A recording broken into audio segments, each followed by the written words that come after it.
for joining us. The following is a sponsored program paid for by Robin Gwaltney, Gwaltney Group, RE/MAX Results. Welcome to Rochester Real Estate, featuring Robin Gwaltney from Gwaltney Group RE/MAX Results and Andy Brownell. Here's Andy Brownell on Rochester's News Talk, 1340 KROC AM and 96.9 FM. Good morning. Saturday with Robin Gwaltney, Gwaltney Group RE/MAX Results on News Talk, 1340 KROC AM and 96.9 FM. Good morning, Robin. Good morning. How are you? I'm good. I enjoyed last weekend hanging out with the grandbaby, so that put me Did you go to Duluth, place. or did you go to Duluth, or did they come here? They were here. Up there, they had like over 2 days. I think they had 10 inches of snow while they were here. Oh my gosh! Well, you know what? Yeah. No wonder things have changed, because last year Duluth was crowned the most moved to city in Minnesota, but this year that is coming. That's changed. This year, 2026, Rochester is now the most moved to city in Minnesota. Jobs are available, right? Jobs are available, and housing is too. It's busy. Oh boy, it's busy. Well, you're in the thick of it. This is the spring market right now. It is, and I'm not complaining. So anybody who's listening to me, please do not think I'm complaining. I am so very blessed and fortunate to be busy. But when I say I am busy, I am busy. Thank God for my team, and thank God for my admin, because I don't know what I would be doing without them. Well, full disclosure, I checked my emails this morning, and you sent me an email at midnight last night, so you must be burning both ends. Yep, and I was sending people emails at 4:45 this morning, so the nights are short these days. Oh, my gosh, Robin. Holy cow. I know. But I did take a nap on the way to work this morning, but don't worry, I wasn't driving. That'll be Scott's job. That was Scott's job, yes. All right. So, are we seeing the multiple offers that we are? We definitely are, and we're seeing things. We're seeing things get listed and selling the first weekend. Today I'm showing houses, and 3 of the houses that I had slated to schedule, and I just set the showings up on Thursday, and 3 of the 8 have gone under contract. So, oh my gosh. So now I have to figure out which ones we're going to see instead. So, yeah, it's just always something, but good problems to have. Because like as they're hotcakes. Selling, more are coming on. Yeah. And you mentioned that article that shows that we are the place to move to in the state of Minnesota. And Right. Obviously that's not a surprise when you see what's happening in the community and the growth. Right. And I don't see that ending anytime soon.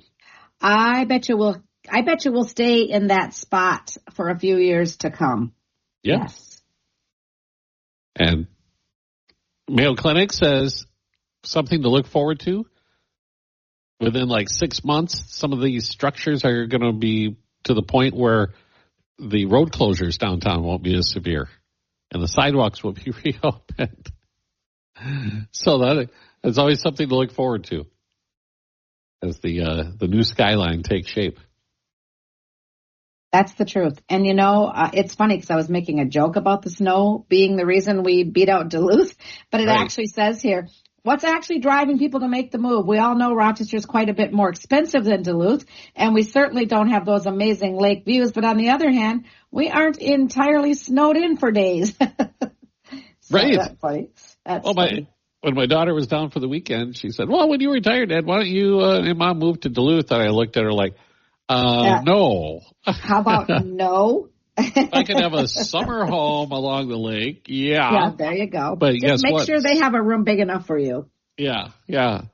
But, the difference, it's 3.5 hour drive, but the difference in weather is stark. Yeah, it is. It definitely is.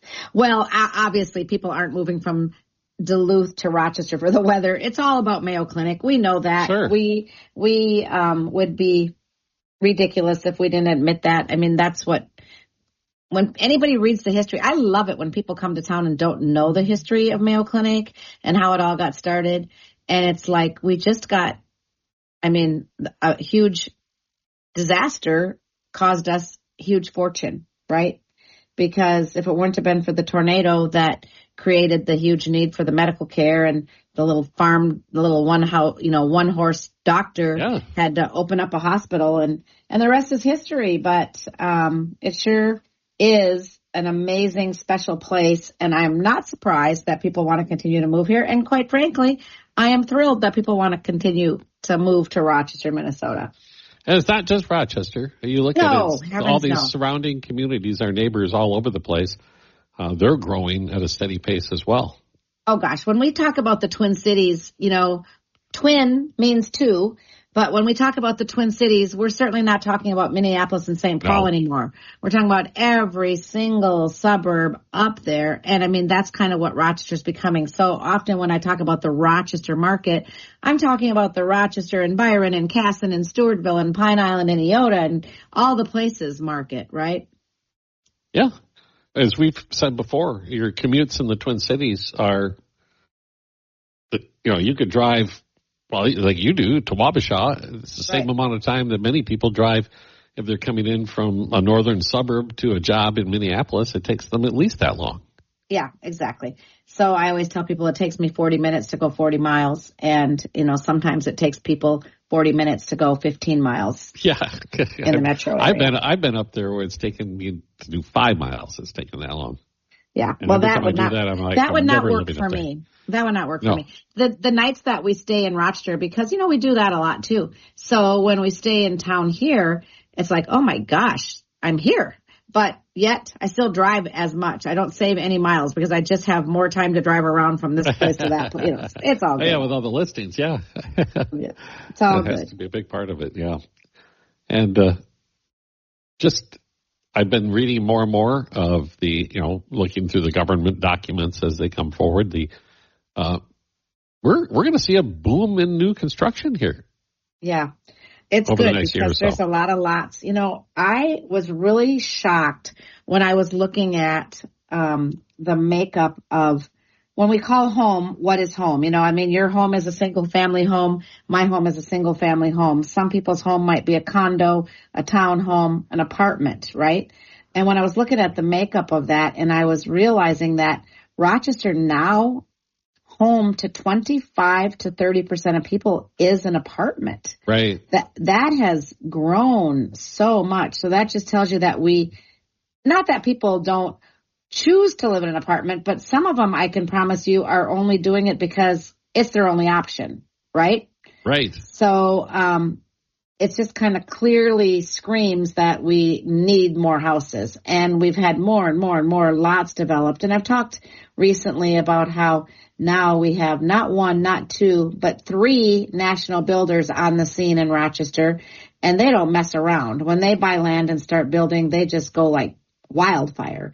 So we are watching houses pop up all over. So there is going to be a lot of new construction. You're absolutely right about that.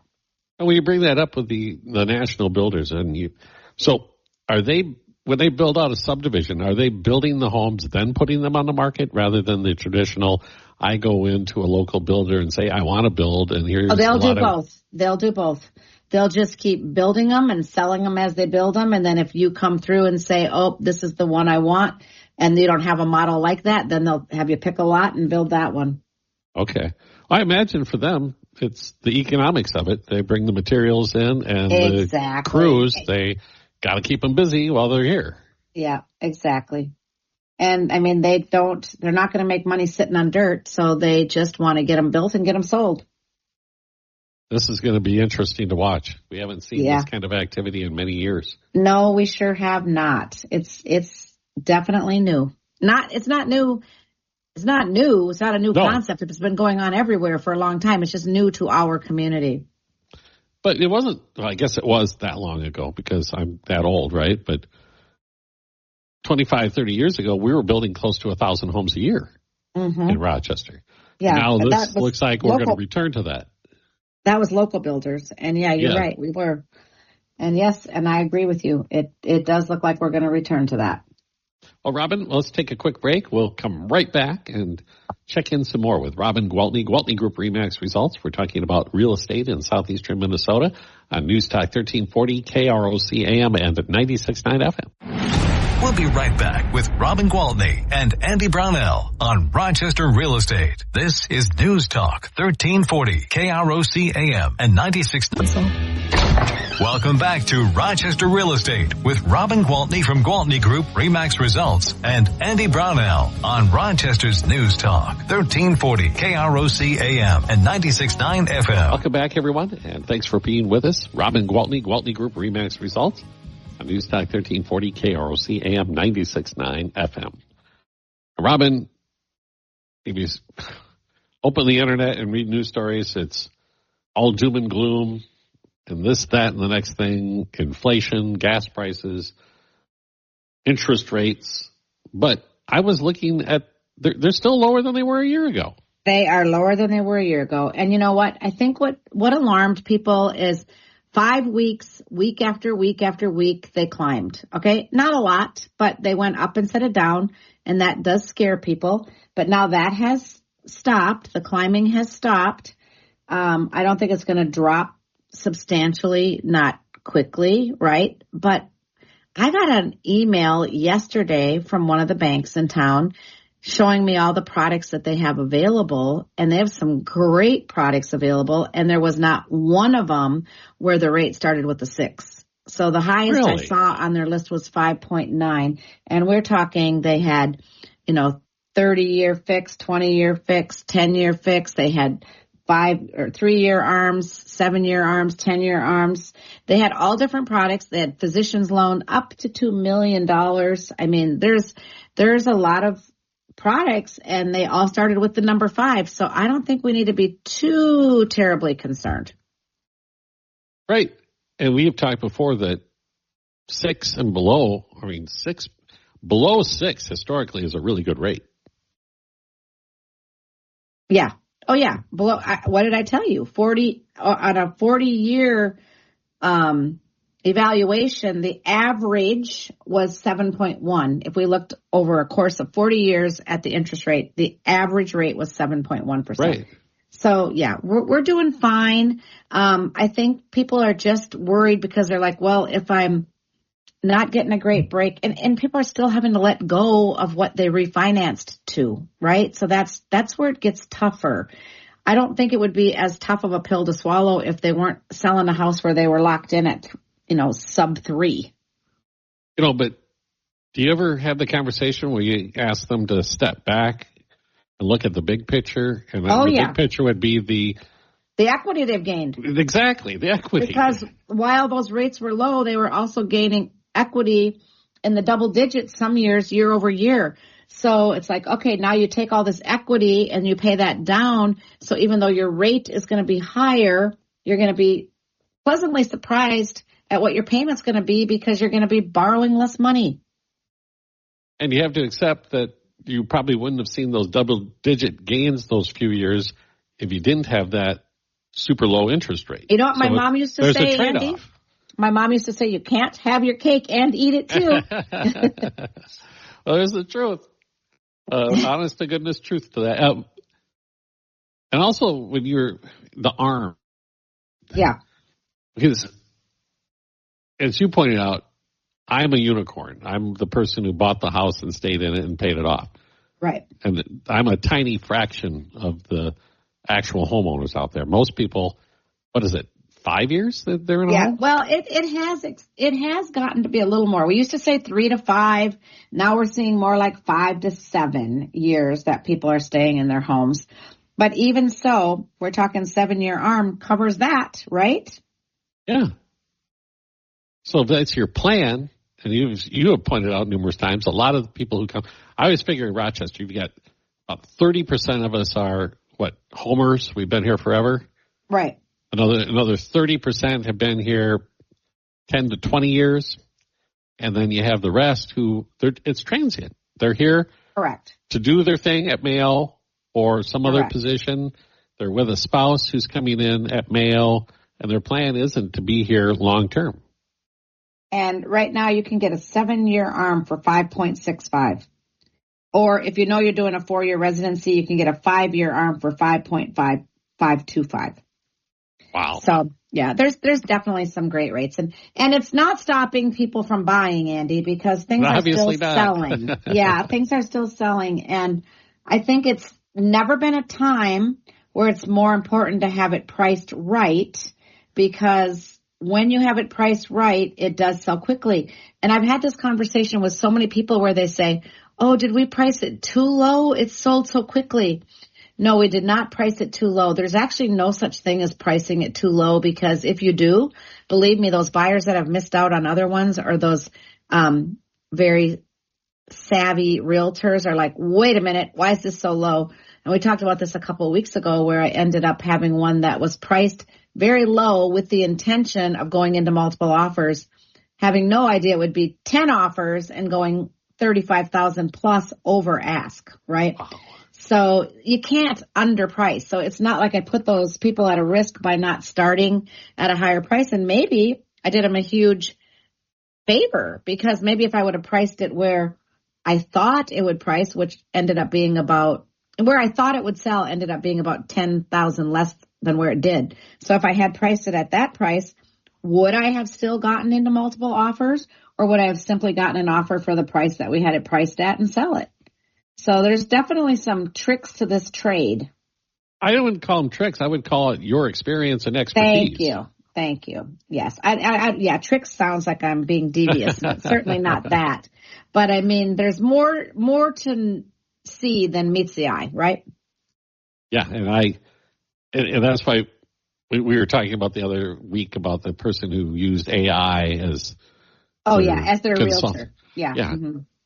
Give me a break. Yeah. I wouldn't have a clue as to do what you do, or to do it well. Let's put it that way. I could take a stab in the dark, but I'd end up, I'm sure, costing myself a lot of money in the long run. Yeah, most people sell their house for less money if they sell for sale by owner. And I don't just mean a little bit, because they say, well, yeah, it's less money, but I don't have to pay the realtor fees. But usually you can factor in what the realtor fees are going to be, and they still would have come out ahead using a realtor. And that's not my opinion, and that is based on facts.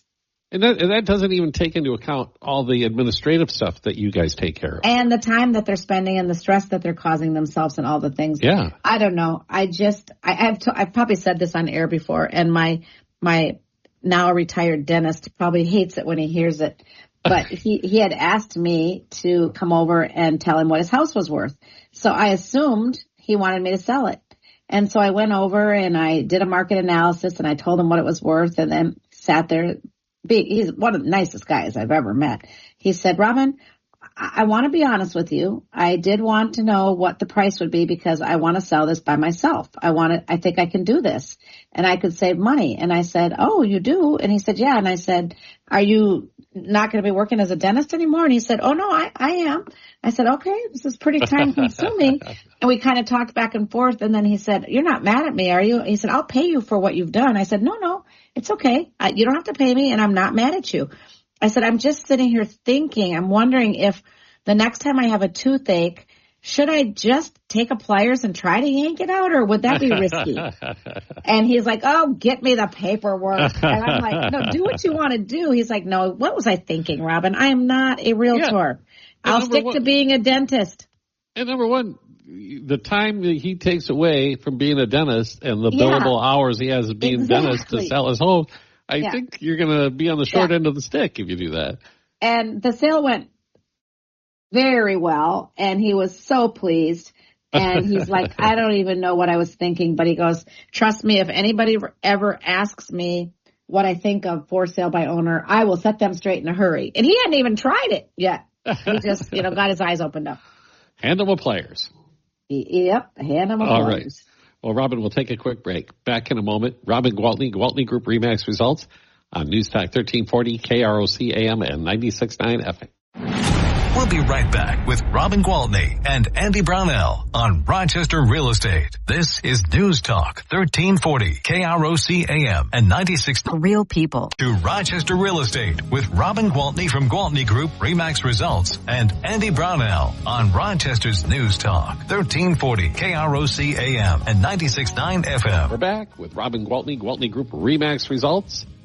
And, Robin, have you gotten any recent data concerning the marketplace here in the Rochester area? I do. I can share from my most recent market report, which is just this past week, that we have had active listings have been on the market for a median time of 28 days. And the ones that have sold were on the market for median days of 19. Okay, 19 days. Yeah, and 3 weeks. 3 weeks. And that the median sold price has been $337,000. So no big shocker there. Properties in the 1.1 million to 1.2 million have sold the quickest over the last 6 months. And I find hope that fascinating. Isn't that fascinating? And I hope that holds true because I have got a beautiful listing up in Weather Hill, such a gorgeous listing. Well, I have a couple of them up there, to be honest, but this particular one, as you come to the top of the hill and you go to the right, so it's the older side of Weather Hill, and then you hook the first right, and it has a view to die for. I mean, just a gorgeous panoramic view. And that house has been on the market for a while for $1.3 million because, that's the value. That they're even paying taxes on that value, for crying out loud. So this is not an inflated value. And they've moved on. They're out of state now. And they decided if that's the price point that's moving fast, let's lower the price. So we just dropped the price of that one. And there's an open house there today and again tomorrow. So I'm hoping that it serves us well. That is such a beautiful area, Weather Hill. Oh, it is. It is. But in just the last 30 days, the median sold price has been $336, so not much different than the last 6 months. But the days on market in the last 30 days has been 13. So, Really? Yeah, things are moving. So, this is just all data to back up that what I told you was the honest to God truth. The median list to sales ratio for the area has been 99.1%. So people are not coming in and asking for all kinds of money off. They're paying what they're worth. And that means, again, so important to be priced right. So I guess I'll summarize that currently, as of 3-4 days ago, there were 360 active listings in the Rochester market, 241 pending, and 663 have closed in the last 6 months. So that means we have roughly, if you go across the board with all price ranges, 3 months inventory. But if you look at 400,000 and below, we're sitting at, on the average, 2.4 months worth of inventory. Gosh. So, yeah. So there are houses out there to look at. They're not sitting around, so don't drag your feet.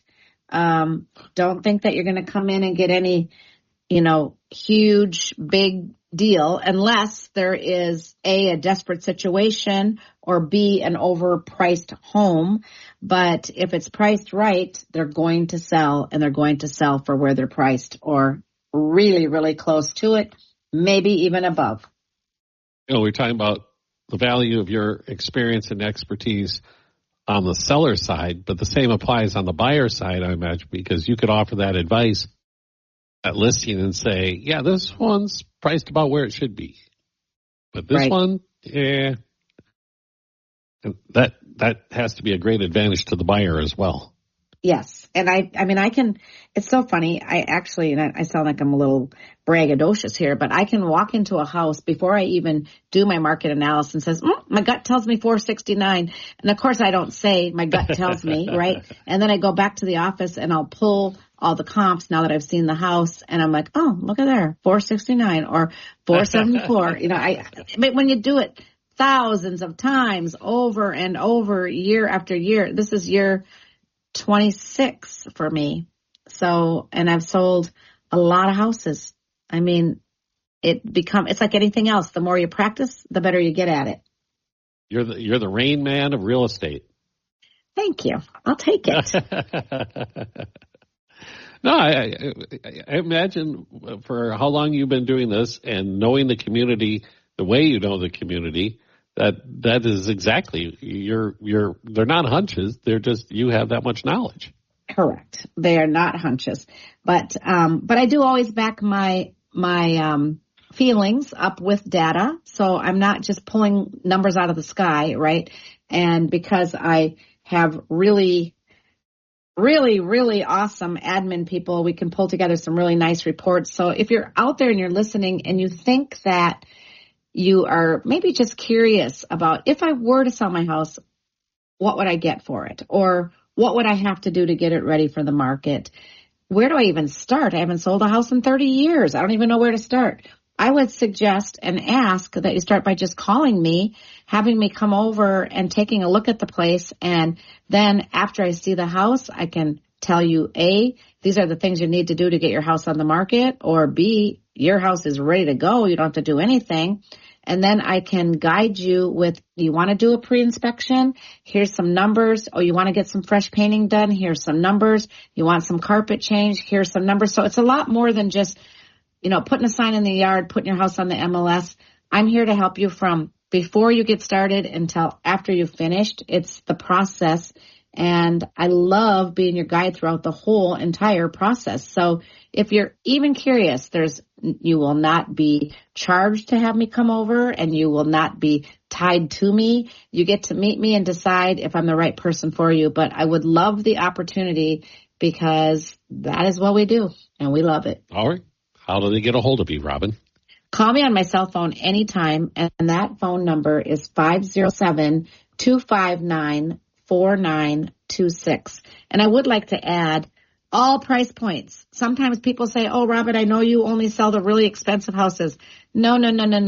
I absolutely sell the really expensive houses, and I'm qualified to do that. But I also sell $69,000 condos at Valhalla, okay? Whatever it is you have, I'll sell it. Awesome. Robin, you have a great rest of the weekend. I know you'll be busy, but we'll check in next week again. Thank you. Thank you. Robin Gwaltney, Gwaltney Group RE/MAX Results on News Talk 1340 KROC AM and 96.